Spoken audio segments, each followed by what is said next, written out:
Good morning. 2 weeks ahead of the general election, the Conservative People's Party opened up its lead over the ruling PSOE, but would still need the help of the far-right Vox to govern, according to an opinion poll published yesterday. A poll carried out by Ipsos for La Vanguardia between July 3rd and 6th interviewed 2,000 people and showed the opposition PP with 35% of the votes and the PSOE on 28%.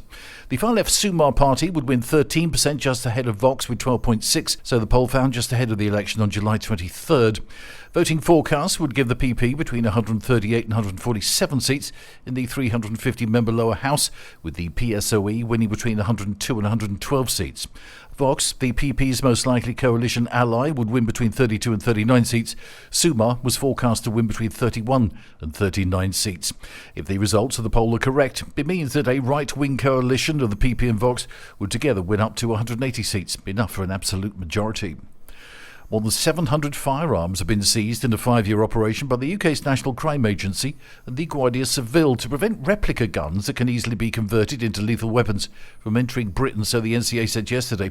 The operation, which also involved international law enforcement and gun retailers, targeted forward-venting blank firearms which resemble guns such as Glocks.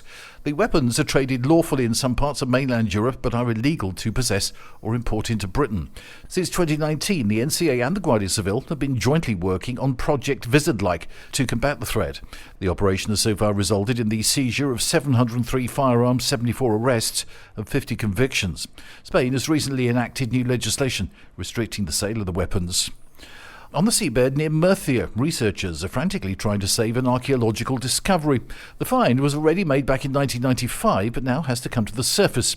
It's a 2,500-year-old Phoenician shipwreck called the Matheron II. It's imperative to save the ancient remains before storms or sea currents destroy it beyond repair. Matheron II, named after the region where it was discovered, is considered a unique display of ancient maritime engineering. The experts are drawing up a comprehensive plan to rescue the wreck. The team from the Valencia University have already spent more than 560 hours underwater documenting the 8-metre-long ship.